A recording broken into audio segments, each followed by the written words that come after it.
Cricket ಜಗತ್ತಿನ interesting ಸುದ್ದಿಗಳನ್ನು quick ಆಗಿ ಹೇಳ್ತೇನೆ ಕ್ರಿಕೆಟ್ ರೌಂಡ್ ಅಪ್ ನಲ್ಲಿ. ನಾನು ಶಾಂತಾ. ನೀವು ಸುದ್ದಿಯಾನದ ಸಬ್ಸ್ಕ್ರೈಬರ್ ಆಗೋದಕ್ಕೆ ಮರಿಬೇಡಿ. ಏಷ್ಯಾ ಕಪ್ ಟೂರ್ನಿಗೆ ದಿನಗಣನೆ ಆರಂಭವಾಗಿದ್ದು ಮುಂದಿನ ವಾರ ಟೀಮ್ ಇಂಡಿಯಾವನ್ನು ಪ್ರಕಟ ಮಾಡಲಾಗುತ್ತೆ.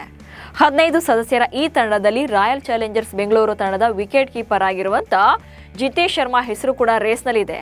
ಏಷ್ಯಾ ಕಪ್ಗಾಗಿ 2ನೇ ವಿಕೆಟ್ ಕೀಪರ್ ಬ್ಯಾಟರ್ ಆಗಿ ಜಿತೇಶ್ ಅವರನ್ನು ಆಯ್ಕೆ ಮಾಡೋಕೆ ಬಿಸಿಸಿಐ ಆಸಕ್ತಿಯನ್ನು ತೋರಿಸಿದೆ. ಏಷ್ಯನ್ ರಾಷ್ಟ್ರಗಳ ಕ್ರಿಕೆಟ್ ಕದನ ಏಷ್ಯಾ ಕಪ್ಗಾಗಿ ಶೀಘ್ರದಲ್ಲೇ ಭಾರತ ತಂಡವನ್ನು ಘೋಷಣೆ ಮಾಡಲಾಗುತ್ತೆ. ಈ ತಂಡದಲ್ಲಿ ಟೀಮ್ ಇಂಡಿಯಾದ ಯುವ ಎಡಗೈ ದಾಳಿಗ ರಿಂಕು ಸಿಂಗ್ ಕಾಣಿಸಿಕೊಳ್ಳುವುದು ಅನುಮಾನ ಎನ್ನಲಾಗ್ತಾ ಇದೆ. ಕಳೆದ ಐಪಿಎಲ್ನಲ್ಲಿ ಕಳಪೆ ಪ್ರದರ್ಶನ ನೀಡಿದ್ದ ರಿಂಕು ಸಿಂಗ್ ಅವರನ್ನ ಭಾರತ ತಂಡದಿಂದ ಕೈಬಿಡೋಕೆ ನಿರ್ಧಾರ ಮಾಡಲಾಗಿದೆ. ಅವರ ಬದಲಿಗೆ ಫಿನಿಷರ್ ಆಗಿ ಶಿವಂ ದುಬೆ ಅವರನ್ನು ಆಯ್ಕೆ ಮಾಡೋ ಬಗ್ಗೆ ವರದಿಯಾಗಿದೆ. ಹರ್ಭಜನ್ ಸಿಂಗ್ 2025ರ ಏಷ್ಯಾ ಕಪ್ಗಾಗಿ ಭಾರತದ ಸಂಭಾವ್ಯ ತಂಡವನ್ನು ಆಯ್ಕೆ ಮಾಡಿದ್ದಾರೆ. ಯಶಸ್ವಿ ಜೈಸ್ವಾಲ್, ಶುಭ್ಮನ್ ಗಿಲ್ ಮತ್ತು ಅಭಿಷೇಕ್ ಶರ್ಮಾ ಅವರನ್ನ ಮೂವರು ಆರಂಭಿಕ ಆಟಗಾರರನ್ನಾಗಿ ಆಯ್ಕೆ ಮಾಡಿದ್ದು, ಸಂಜು ಸ್ಯಾಮ್ಸನ್ ಅವರನ್ನ ಆಯ್ಕೆ ಮಾಡಿದ ತಂಡದಿಂದ ಕೈಬಿಟ್ಟಿದ್ದಾರೆ. ವಾಷಿಂಗ್ಟನ್ ಸುಂದರ್, ಅಕ್ಷರ್ ಪಟೇಲ್ ಮತ್ತು ರಿಯಾನ್ ಪರಾಗ್ ಅವರನ್ನ ಹರ್ಭಜನ್ ಸಿಂಗ್ ಆಯ್ಕೆ ಮಾಡಿದ್ದಾರೆ.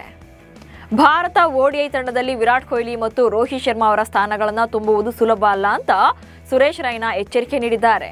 ರೋಹಿತ್ ಶರ್ಮಾ ಮತ್ತು ವಿರಾಟ್ ಕೊಹ್ಲಿ ಅವರ ಅನುಭವ ತಂಡಕ್ಕೆ ತುಂಬಾನೇ ಮುಖ್ಯವಾಗಿದೆ. ಕಿರಿಯ ಆಟಗಾರರ ಜೊತೆಗೆ ಹಿರಿಯ ಆಟಗಾರರು ತೊಡಗಿಸಿಕೊಳ್ಳುವುದು ನಿರ್ಣಾಯಕವಾಗುತ್ತೆ. ಶುಭ್ಮನ್ ಗಿಲ್ ನಿಜಕ್ಕೂ ಕೂಡ ಅತ್ಯುತ್ತಮ ಪ್ರದರ್ಶನವನ್ನು ನೀಡಿದ್ದಾರೆ. ಆದರೂ ಅವರಿಗೆ ವಿರಾಟ್ ಕೊಹ್ಲಿ ಮತ್ತು ರೋಹಿತ್ ಶರ್ಮಾ ಅವರಂಥ ಆಟಗಾರರ ಅಗತ್ಯ ಇದೆ ಎಂದಿದ್ದಾರೆ. ಇಂಗ್ಲೆಂಡ್ ಮತ್ತು ವೇಲ್ಸ್ ಕ್ರಿಕೆಟ್ ಮಂಡಳಿ ದಕ್ಷಿಣ ಆಫ್ರಿಕಾ ವಿರುದ್ಧದ ವೈಟ್ ಬಾಲ್ ಸರಣಿ ಮತ್ತು ಐರ್ಲೆಂಡ್ ವಿರುದ್ಧದ T20 ಸರಣಿಗೆ ಇಂಗ್ಲೆಂಡ್ ತಂಡವನ್ನು ಪ್ರಕಟ ಮಾಡಿದೆ. ದಕ್ಷಿಣ ಆಫ್ರಿಕಾ ವಿರುದ್ಧದ 2 ಸರಣಿಗಳಲ್ಲಿ ಹ್ಯಾರಿ ಬ್ರೂಕ್ ಇಂಗ್ಲೆಂಡ್ ತಂಡವನ್ನು ಮುನ್ನಡೆಸಲಿದ್ದಾರೆ. ಜೋಫ್ರಾ ಆರ್ಚರ್, ಜೋಸ್ ಬಟ್ಲರ್, ಬೆನ್ ಡಕೆಟ್ ಮತ್ತು ಜೋ ರೂಟ್ ಅವರಂತಹ ಸ್ಟಾರ್ ಆಟಗಾರರು ದಕ್ಷಿಣ ಆಫ್ರಿಕಾ ವಿರುದ್ಧ ಆಡಲಿದ್ದಾರೆ. ಮುಂಬರುವ ಆಶಸ್ ಟ್ರೋಫಿ ಟೆಸ್ಟ್ ಸರಣಿಯ ನಿಮಿತ್ತ ಎದುರಾಳಿ ಇಂಗ್ಲೆಂಡ್ ತಂಡಕ್ಕೆ ಆಸ್ಟ್ರೇಲಿಯಾದ ಮಾಜಿ ನಾಯಕ ಸ್ಟೀವನ್ ಸ್ಮಿತ್ ಎಚ್ಚರಿಕೆ ಕೊಟ್ಟಿದ್ದಾರೆ. ಇಂಗ್ಲೆಂಡ್ ಆಟಗಾರರು ಆಕ್ರಮಣಕಾರಿ ಕ್ರಿಕೆಟ್ ಆಡ್ತಾರೆ, ಆದರೆ ಆಸ್ಟ್ರೇಲಿಯಾದಲ್ಲಿ ಬ್ಯಾಟಿಂಗ್ ನಡೆಸೋದು ದೊಡ್ಡ ಸವಾಲಾಗಿರುತ್ತೆ. ನಮ್ಮ ಪಿಚ್ಗಳು ಟ್ರಿಕ್ಕಿಯಾಗಿವೆ, ಹಾಗೆ ಅನುಭವಿ ಯಶಸ್ವಿ ಬೌಲಿಂಗ್ ದಾಳಿಯನ್ನು ಹೊಂದಿದ್ದೇವೆ ಎಂದಿದ್ದಾರೆ. ಶ್ರೀಲಂಕಾ ಕ್ರಿಕೆಟಿಗ ಸಲಿಯಾ ಸಮನ್ ಅವರನ್ನು ಐಸಿಸಿ 5 ವರ್ಷಗಳ ಕಾಲ ಬ್ಯಾನ್ ಮಾಡಿದೆ. ಮ್ಯಾಚ್ ಫಿಕ್ಸಿಂಗ್ ಪ್ರಕರಣದಲ್ಲಿ ತಪ್ಪಿತಸ್ಥ ಎಂಬುದು ಕಂಡುಬಂದ ಬೆನ್ನಲ್ಲೇ ಈ ನಿಷೇಧವನ್ನು ಹೇರಲಾಗಿದೆ.